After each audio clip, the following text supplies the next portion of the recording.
In 1688, a young physician named Johannes Hofer identified a terrifying new illness. It was decimating Swiss mercenaries fighting in foreign wars. The symptoms were severe, almost hallucinogenic.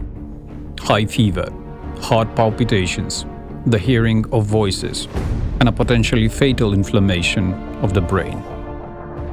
Hofer gave this condition a medical name, combining the Greek words for homecoming and pain: nostalgia. Back then, nostalgia wasn't the warm, fuzzy feeling we get when we hear an old song.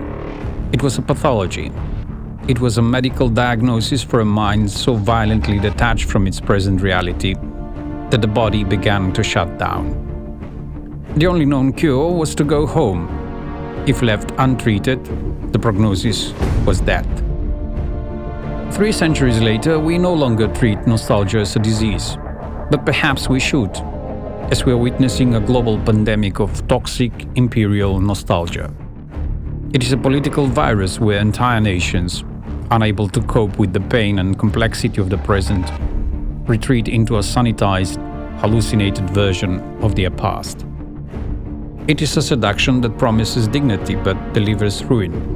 And just like the Swiss mercenaries of 1688, for nations that refuse to wake up from this dream, the prognosis is fatal.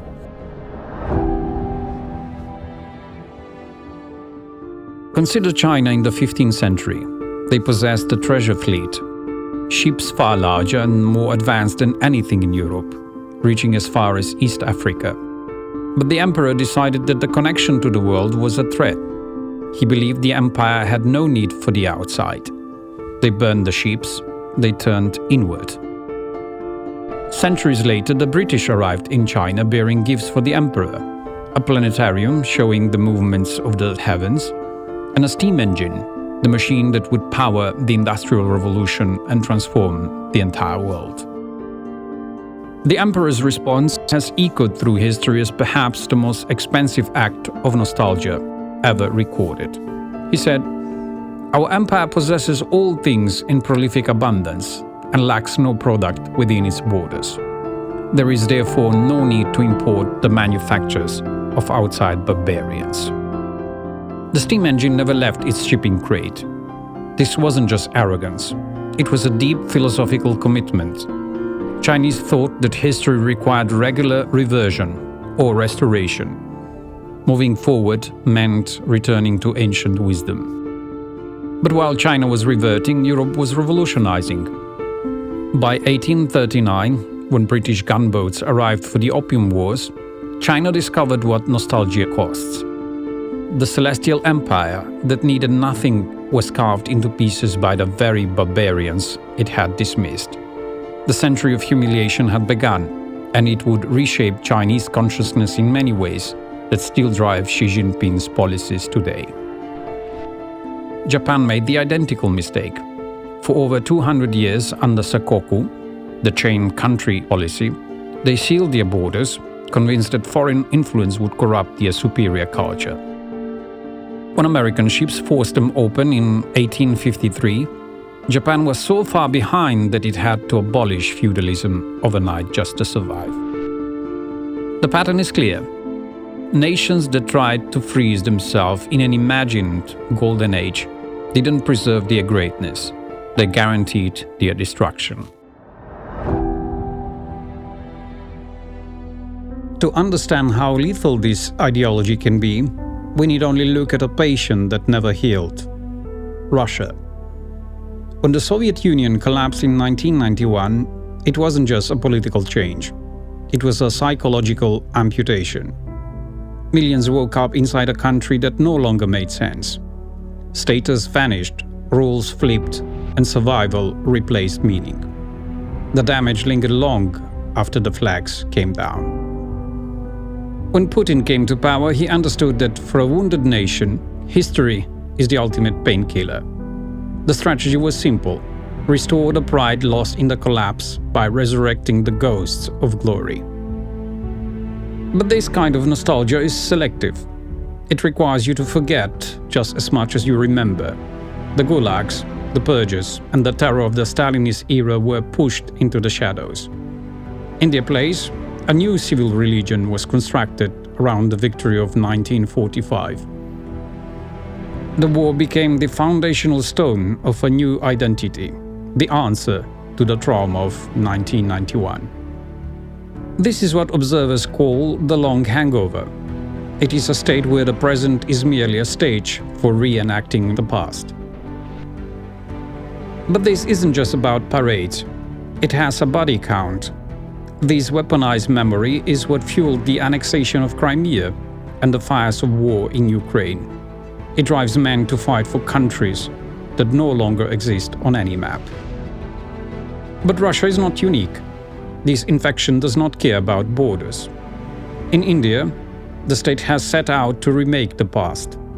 Scholars are mobilized to turn myth into evidence, to prove that ancient epics were literal history, and that today's majority are the land's eternal owners.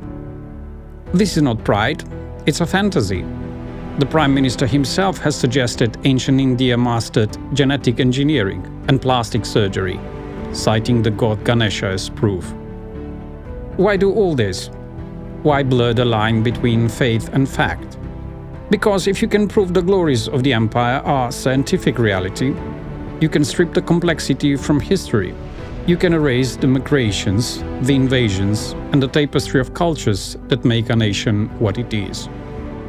You can build a narrative where we were always here, and we were always perfect.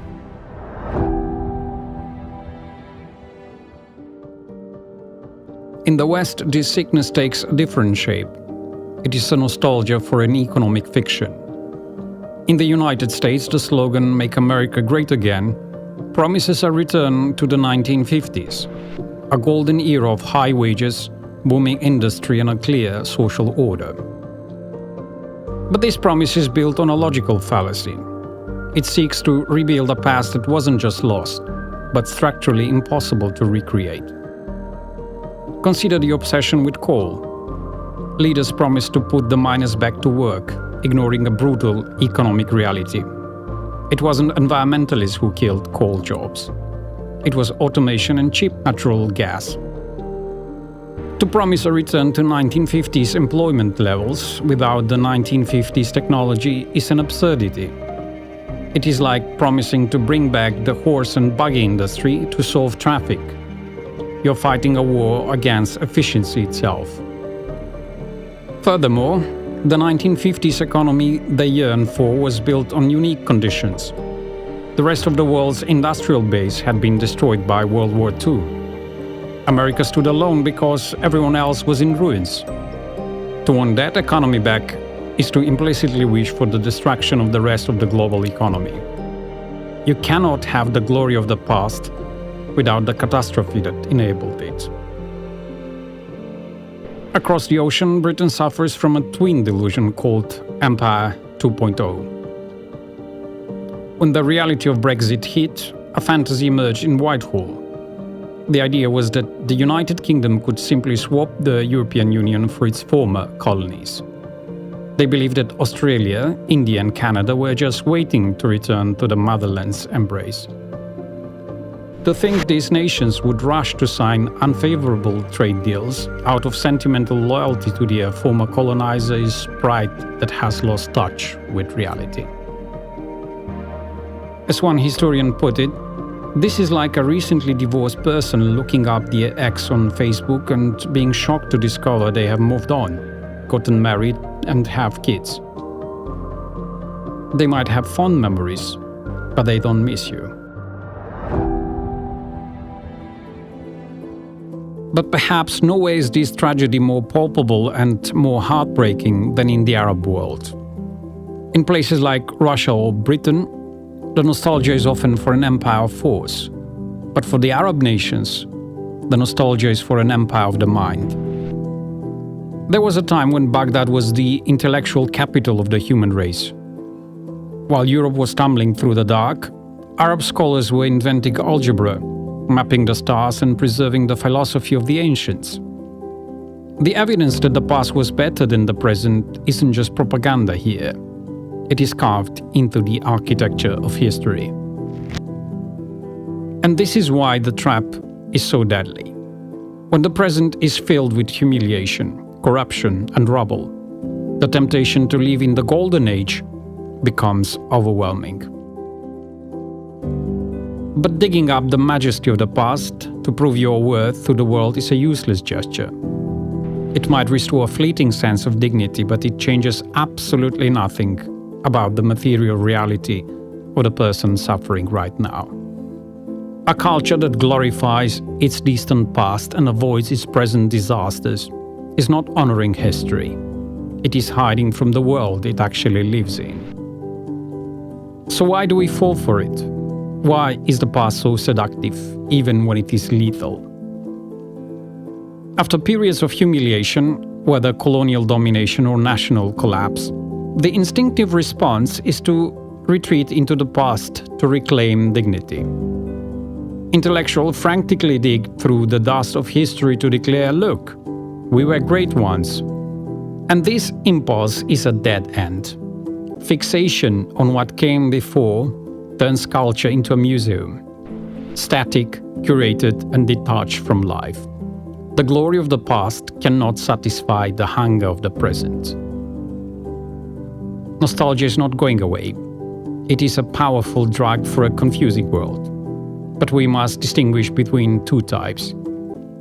There is a reflective nostalgia, which looks at the past with love but recognizes that the home we lost is gone forever. But what we are seeing today is restorative nostalgia, a toxic, desperate desire to rebuild a lost home that never actually existed.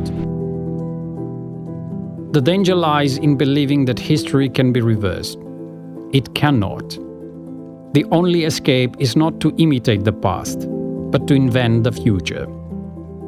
To stop trying to be great again and start trying to be good now. Because as history of every fallen empire tells us, to look back is to perish.